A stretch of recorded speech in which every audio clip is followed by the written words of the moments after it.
10 years underground, the horrors of the bomb shelter.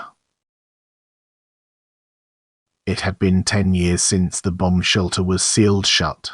The world outside had ended, and those who were able to make it to the shelter were now trapped underground. The group was small, made up of a few families, but over the years they had turned on each other, creating a hostile environment. Inside the shelter, there was no light, no warmth, and no hope. The air was starting to thin, and the food was running out. The group members had all started to lose their minds being trapped for so long in such conditions. They had become violent, turning on each other frequently. It was their way of coping with their new reality.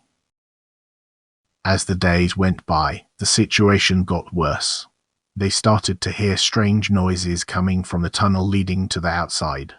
Everyone was on edge, but they refused to talk about it, each one too paranoid to speak about the noises they have been hearing. One night, while everyone was asleep, one of the group members woke up to a strange new feeling in their room. They could feel someone or something in the room with them, and they could hear shuffling noises. They called out to the other members of the group, but nobody answered. As they got up to investigate, the noises got louder, and the air started to get colder. They could see their breath in front of their face. It was then that they noticed the door to the outside was slightly ajar. They could see a faint light coming in from the other side. As they pushed open the door, they saw a group of people outside, wearing masks and holding weapons. They looked like they had been living happily in the outside world, which made the group member so angry and envious. They started shouting and screaming at the masked people, but they did not respond.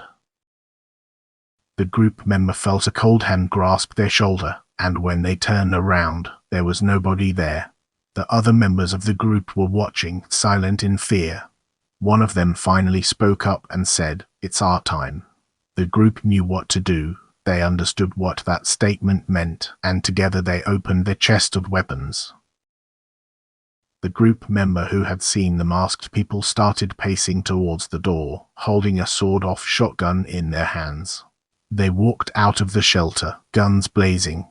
Nothing else mattered now. They all had their sole existential mission. When they had cleared the area and shot everything and everyone in their way, they looked back to the shelter, still standing in front of them, catching their breaths of victory.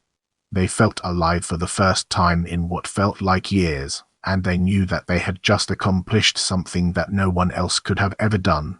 They looked back to one another. They didn't see their friends or family. They saw survivors. They looked back to the shelter again, and they realized that they wouldn't be going back in there. They would keep walking to the unknown with their weapons, and the horrors of the underground had never been so close.